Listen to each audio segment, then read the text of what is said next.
लाओ, अब तो भैंस का दूध निकाल लिया है। अब जल्दी से घर चली जाती हूँ और सारा काम समेट लेती हूँ। जीजी, अरे ओ बड़ी जीजी, थोड़ा सा दूध दे दीजिए, आज हमारे यहाँ मेहमान जी आने वाले हैं। जीजी, अब ठंडी का मौसम है और मेहमान जी अगर आ जाए तो फिर भाई चाय बनाना तो जरूरी ही है।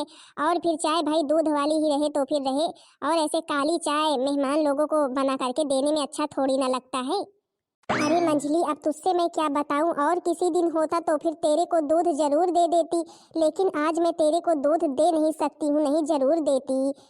बड़ी जीजी, ये क्या बात हुई? क्या मैं फ्री में तो मांग नहीं रही हूँ। अरे 10 रुपए, 20 रुपए, 50 रुपए, तुमको जो लेना हो लीजिए, लेकिन कम से कम दूध तो दे दीजिए। अरे बच्ची, तुझसे क्या बताऊं, अब फ्री ना फ्री वाली बात नहीं है। दूध तो मैं तेरे को ऐसे ही दे देती, इसमें पैसे लेने वाली क्या बात है। गिलास 2 गिलास दूध के लिए, लेकिन जो है ना, आज मेरे यहाँ कोई आने वाला है। अब तुझसे क्या बताऊं, आज छोटी देवरानी जी आने वाली हैं, तो फिर सासू मम्मी ने बोला है आज एक भी बूंद दूध इधर उधर जाना नहीं चाहिए, इसीलिए तो डेयरी पर भी दूध नहीं गया अभी तक। अरे बड़ी जीजी, जब देवरानी जी आने वाली हैं तो क्या आते ही दूध की बाल्टी में ही मुंह लगाएंगी क्या? अरे रोज रोज इतनी सारी भैंसें हैं, रोज रोज दूध मिलेगा? ये तो है नहीं कि हाँ आते ही जो है कि बाल्टी में ही मुंह लगा देंगी, सारा दूध पी जाएंगी। अरे 1 गिलास 2 गिलास मांग रहे, हमारे यहाँ मेहमान जी आने वाले हैं, तो फिर आप दे नहीं सकती हैं? अब मैं तुझसे क्या बताऊं, तू ऐसे तो बात को समझती नहीं है। अब जानती है देवरानी जी के 2 बच्चे हैं, देवर जी हैं, भाई सासू मम्मी ने बोला कि आज दूध इधर उधर मत करना और घर में सारा दूध ला करके रखना। तो फिर मैं अब तुझको कैसे दे दूं? नहीं, तू तो जानती है, अगर तू कभी भी मेरे से दूध मट्ठा कुछ भी मांगने आती है तो फिर मैं बिन मांगे तेरे को दे देती हूँ, लेकिन अब आज नहीं दे सकती हूँ भाई। क्या मतलब बड़की जीजी और कभी देने का? आज तो आप दे नहीं रही जब हमारे घर में मेहमान जी आने वाले हैं। तो फिर क्या तुम अभी तक घर पहुंचो? जब पंचायत लगी हुई है, पंचायत लगी हुई है, तो फिर क्या घर पहुंचो? हम तो कब से इंतजार कर रहे हैं कि हाँ दूध लेकर आती होगी, आती होगी, हमारी बहू रानी आ रही, हमारे बेटे आ रहे इतनी दूर से।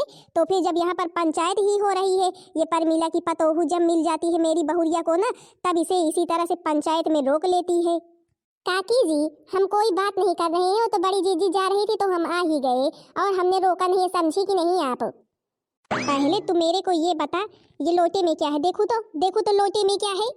नहीं तो अब आप देख ही लीजिए, अब आप देख ही लीजिए कि हाँ हमारे लोटे में कितना है, तुम्हारी बहुरिया ने हमारा लोटा दूध से कितना भरा है। अब आप आज देख ही लीजिए काकी जी। आपको तो यही लगता है ना कि आपके भैंसों का सारा दूध मैं ही ले जाती हूँ। अरे अभी दूध नहीं ली है तो क्या हुआ, अभी दूध लेने ही तो आई थी, नहीं लोटा लेकर के क्यों आई थी? आए तो थे दूध के ही लिए, सोचा था कि हाँ 1 गिलास मिल जाएगा दूध, लेकिन तुम्हारे यहाँ भाई कहाँ मिलेगा दूध? तुम्हारे भैंस पालने ना पालने से हमें क्या, जो है कि तुम्हारी भाई बहुरिया आने वाली है, जब आएगी तो फिर उसके सामने ले जा करके पूरी बाल्टी रख देना, जानवरों की तरह पी लेगी। देखो देखो, मेरी बहू रानी के मामले में ना मेरे से सही से बात करना, समझी कि नहीं? मेरी इतनी लाडली बहुरिया है, इतने दूर से इतने दिन के बाद आ रही है परदेश से, तो फिर उसे दूध भी ना पिलाऊं? बड़ी चली है तू। हे भगवान, मतलब कि छोटी छोटी बातों को लेकर भी ये लोग लड़ाई करने लगते हैं। इसीलिए तो मैंने दूध भी उसे नहीं दिया कि नहीं अभी उसे और सुनना पड़ेगा और मेरे को भी सुनना पड़ेगा। और तू, तेरे भी कुछ समझ में नहीं आता है? दूध लेकर अभी यहीं ही खड़ी है, कहीं से दूध देने वाली तो नहीं थी? सासू मम्मी, कहाँ हम दूध देने वाले थे उसे? जब आपने मना किया था तो फिर हम कहाँ दूध देंगे। अच्छा सासू मम्मी, हम चल रहे हैं, आप आइए। हाँ हाँ, मत दीजिए मत दीजिए आज दूध, फिर तुम्हारा भी काम पड़ेगा तो फिर हम भी बताएंगे। जो कभी हंसिया के लिए, कभी चाकू के लिए, कभी सुई के लिए पहुंच जाती हो ना तुम लोग सिर उठा करके, कभी मिर्च के लिए, कभी धनिया के लिए, हम भी बताएंगे। हाँ हाँ ठीक है, हम लोग कभी तेरे घर नहीं आएंगे, जा यहाँ से निकल, दूध नहीं मिलेगा। बड़ी चली है, मेरी बहुरिया आ रही, मेरा नाती आ रहा है और इन महारानी को मैं दूध दे दूँ? अब बेचारी के घर में मेहमान आने वाले हैं तो इसी में से 1 गिलास दे दे, इतना सारा दूध है। लेकिन सासू मम्मी एक भी गिलास देने नहीं देंगी, आखिर मैं करूँ ही क्या? मैं दे नहीं सकती, नहीं दे जरूर देती। ए बच्ची, ऐसा करो, तुम दुकान पर चली जाओ, पाउच वाला दूध ले आओ, उसी से चाय बना देना। देखो, तुमको ज्यादा ज्ञान देने की जरूरत नहीं है, उसका जिससे मन करेगा वो बनाएगी ना बनाएगी। तू बड़ी चली है, तू चल तो बताऊं मैं, मेरी बहुरिया आने वाली होगी। ठीक है भाई, मत दो, हम भी जा रहे हैं, कहीं ना कहीं से तो व्यवस्था करेंगे ही। अब तुम्हारे घर में नहीं मिलेगा तो ये बात तो है नहीं किसी के घर में नहीं मिलेगा। अब तुम तो बगल में थी और जो है हमारे यहाँ भी सामान लेने आती थी, इसीलिए हम भी चले आए, नहीं तो हम तुम्हारे यहाँ कभी भी ना आते। क्या करें हम मछली, मेरा तो बहुत मन है कि मैं तुझे दूध दे दूं लेकिन दे नहीं सकती हूँ।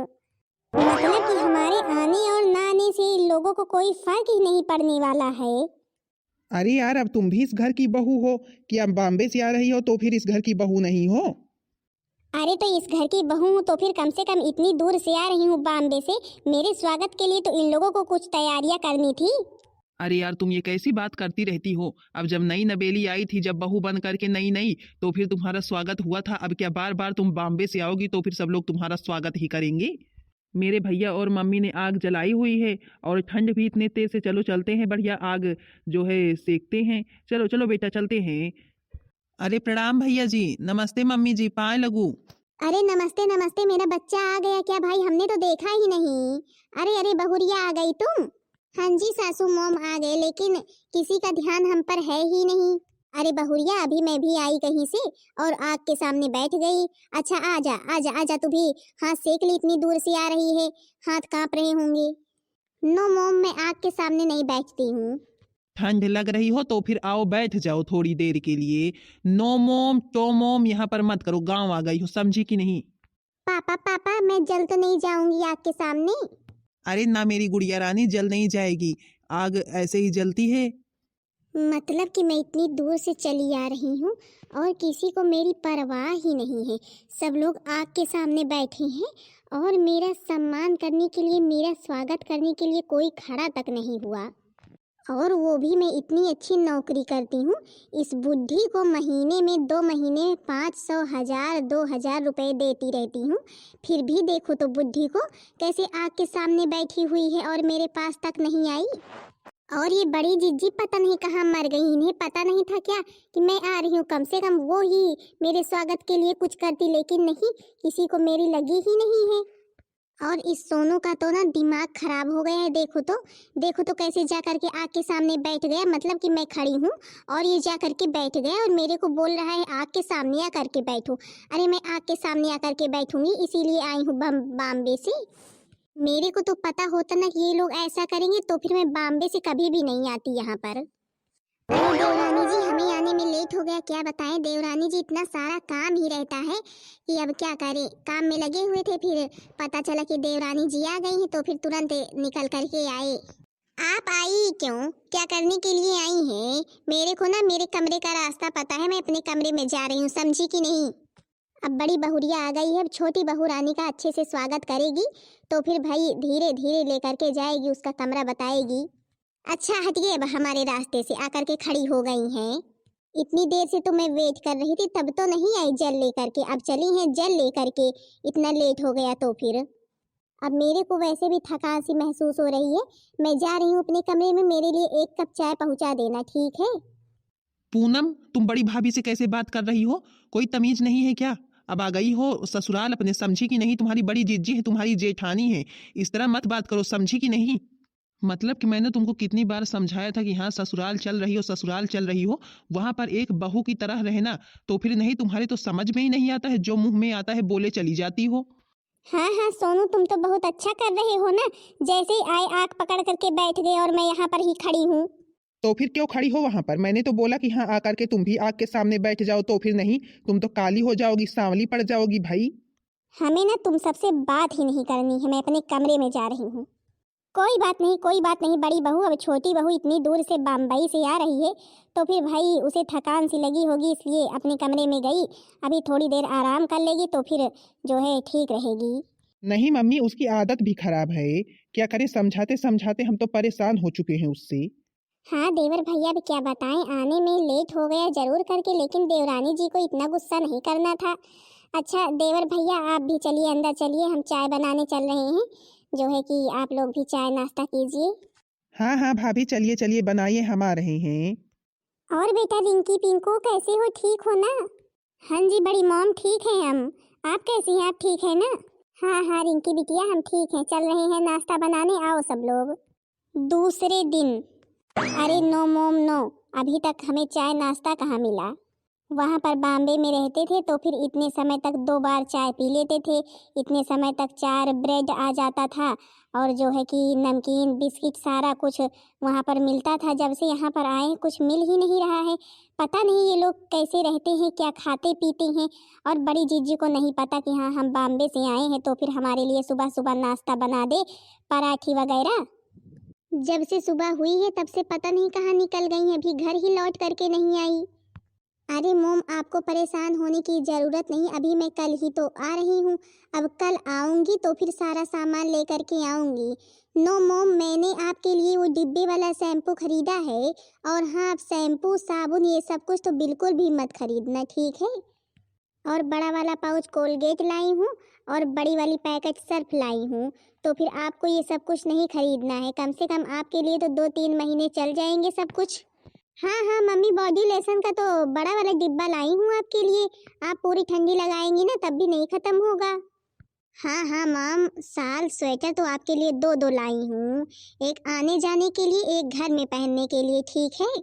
देखो अगर मैं कल आ पाऊंगी तो फिर आ ही जाऊंगी, नहीं मोम मैं सोनू के हाथ भिजवा दूंगी सारा कुछ, ठीक है। फिर मैं किसी दिन आऊंगी तो फिर 10-15 दिन रहूंगी आपके पास। अरे वाह, जब हमारी बहू ने अपने मायके के लिए सब कुछ लाया इतना सारा सामान, तो फिर हमारे लिए तो पता नहीं क्या क्या लाई होगी। अच्छा मोम, मैं रखती हूँ, बाद में बात करूँगी। क्यों सासू मोम, यहाँ पर सब लोग व्रत रखे हुए हैं क्या? अभी मेरे को कुछ खाने पीने के लिए नहीं मिला, मतलब कि अभी चाय नाश्ता मेरे पास आया ही नहीं। अरे छोटी बहुरिया, वो बड़ी बहू अभी गई है भैंसों के पास, अब 4-4 5-5 भैंसे हैं तो फिर उनकी व्यवस्था पहले कर देती है चारा भूसा की, तो फिर आती है घर में चाय नाश्ता बनाती है, खाना पीना बनाती है। क्यों सासू मोम, क्या बड़ी जीजी को पता नहीं है कि हाँ बॉम्बे वाली देवरानी को सुबह सुबह नाश्ता चाहिए? हाँ बहुरिया, तू कहे तो सही रही है, क्या उसे पता नहीं होना चाहिए कि हाँ जब बॉम्बे से आई है मेरी देवरानी तो फिर उसके लिए पहले चाय नाश्ता की व्यवस्था कर दूं तो फिर जाऊं भैंसों के पास। आने दो आने दो, तो फिर अभी बताती हूँ। आज तो सासू मम्मी बड़ी भैंस जितनी नौटंकी की है, इतनी नौटंकी की है, क्या बताएं दूध देने में। क्यों बहुरिया, जब तुझे पता है कि तेरी बॉम्बे वाली देवरानी आई है और सुबह सुबह चाय नाश्ता करती है तो फिर तूने अभी तक चाय नाश्ता क्यों नहीं बनाया? क्या मतलब है सासू मम्मी, क्या मैं बैठी हुई थी क्या? आखिर मैं किसी काम में ही तो लगी थी, बैठी तो थी नहीं। क्यों बड़ी जीजी, बैठी हो ना हो, लेकिन जब तुमको पता है कि हाँ हम लोग सुबह सुबह नाश्ता करते हैं तो फिर क्या हम लोगों के लिए नाश्ता नहीं बना सकती थी? क्यों देवरानी जी, क्या आपके हाथों में मेहंदी लगी हुई है क्या? आप भी तो इस घर की बहू हैं, आप नाश्ता नहीं बना सकती थी? अरे आप नाश्ता बनाती, सासू मोम को करवाती, ससुर जी को करवाती और जेठ जी को देती, सबको नाश्ता पानी कराती। हम काम में बाहर लगे हुए थे तो फिर अंदर का काम तो तुम भी कर सकती थी। हे भगवान, हे भगवान, मतलब कि मैं इतना पैसा कमा रही हूँ, इतना पैसा कमा रही हूँ, फिर भी मेरे ऊपर रोब दिखा रही हो तुम, गंवार। मतलब कि मेरी कोई वैल्यू ही नहीं है सासू मोम, इससे कह दीजिए कि घर के बाहर निकल जाए। क्यों निकल जाऊं घर से बाहर है? क्यों निकल जाऊं तेरे कहने से? देखो अगर तुमको इस घर में रहना है तो फिर छोटी बहू से सही से बात किया करो, समझी कि नहीं? इस तरह उसे जुबान मत लड़ाया करो। देख रही हो कितना कमा रही है। सासू मम्मी जी, कमा रही है तो फिर अपने लिए कमा रही, हमारे लिए नहीं कमा रही, हमें कुछ देती नहीं है। अच्छा जाओ, जाकर के पहले नाश्ता कराओ तो फिर चली हो बड़ी लड़ने। मतलब कि मुंबई से आई हुई है तो फिर हम कोई काम काज और ना करें, इनके आगे पीछे लगे रहें चाय नाश्ता लिए, अपने हाथ चाय भी बना करके नहीं पी सकती हैं। सासू मॉम, आपको भी मैं बता दे रही हूँ, आप बिल्कुल भी टेंशन मत लीजिए। आपकी बहुरिया के पास ना बहुत सारा पैसा है, मैं बहुत सारा पैसा कमाती हूँ और आपको पैसों की कमी नहीं होगी। हाँ हाँ मेरी बहुरिया, मुझे तेरे ऊपर पूरा भरोसा है, पूरा विश्वास है। हाँ सासू मोम, आपको बड़की जीजी की वजह से कुछ सोचने की ज़रूरत नहीं है कि हाँ बड़की जीजी हमारी सेवा करेंगी कि नहीं करेंगी, ये कभी भी मत सोचना। आपकी छोटी बहू आपके साथ हमेशा रहेगी। हाँ हाँ बहुरिया, मेरे को तुझी से तो उम्मीद ही है, तू ही तो मेरे को 4 पैसे देती है महीने 2 महीने में। सासू मोम आप परेशान मत होइए, हम आपके साथ हैं और देखना हम आपके लिए कोई ऐसी व्यवस्था कर देंगे ना कि आपको किसी से भी पैसे मांगने की ज़रूरत नहीं पड़ेगी। अच्छा अच्छा बहुरिया, मैं सब कुछ करने के लिए तैयार हूँ, एक तू ही तो है जो मेरे बारे में इतना सोचती है, और बड़ी बहू वो तो मेरे बारे में कभी सोचती ही नहीं है।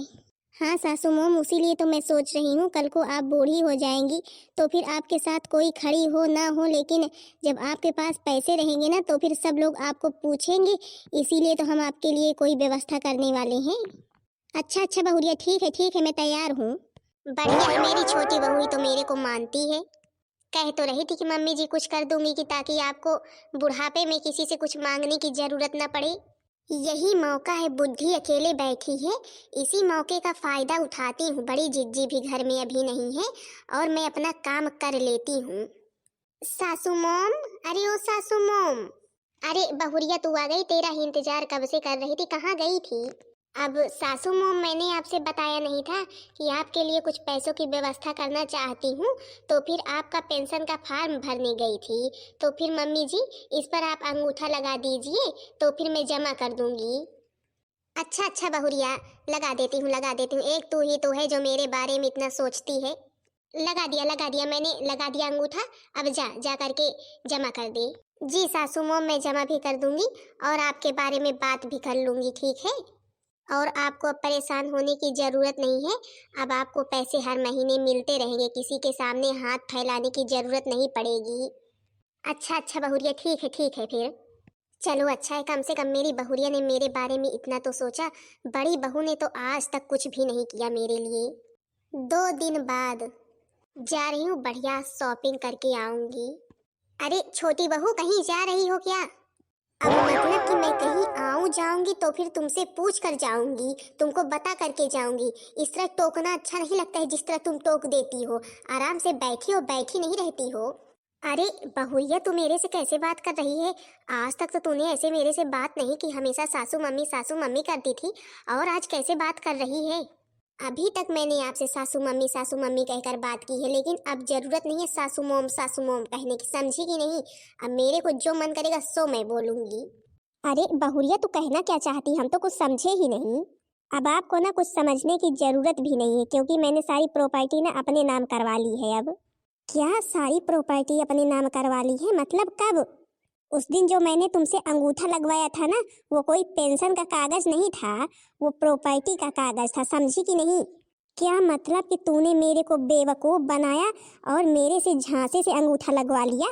नहीं नहीं बुद्धि, तुम ही तो चालाक हो, मैं तो चालाक हूँ नहीं। अब मैंने सारा कुछ अपने नाम कर लिया है, अब मैं सबके ऊपर हुक्म लगाऊंगी, मैं ऑर्डर लगाऊंगी, समझी कि नहीं? कहाँ है भैया, तुमने कौन सी प्रॉपर्टी अपने नाम करवा ली है? अरे बेटा, इसने मेरे को बेवकूफ बना करके सारी प्रॉपर्टी मेरे से अपने नाम करवा ली। मेरे से अंगूठा लगवा करके बोली कि हाँ पेंशन का कागज है, और मैंने अंगूठा भी लगा दिया। देखो, अब तुम्हारी भी जुबान ज्यादा चलने लगी है। अब अपनी जुबान काबू में रखना, समझेगी नहीं? क्योंकि मैं पूरे प्रॉपर्टी की मालकिन बन चुकी हूँ। बस बस, मेरे को पता था कि तू कभी भी बदल सकती है।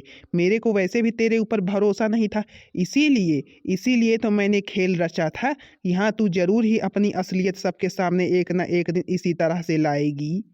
असलियत? कैसी असलियत? मैंने क्या किया ऐसा? अब तो प्रॉपर्टी मेरे नाम हो चुकी है, तुम लोग कहीं के नहीं रहे। वाह वाह भाई, कम से कम एक बार पढ़ी लिखी हो, पढ़ तो लेती कि हाँ कागज असली हैं कि नकली हैं। बेवकूफ, वो नकली कागज थे। क्या कहा तुमने? वो नकली कागज थे? तो फिर असली कहाँ है?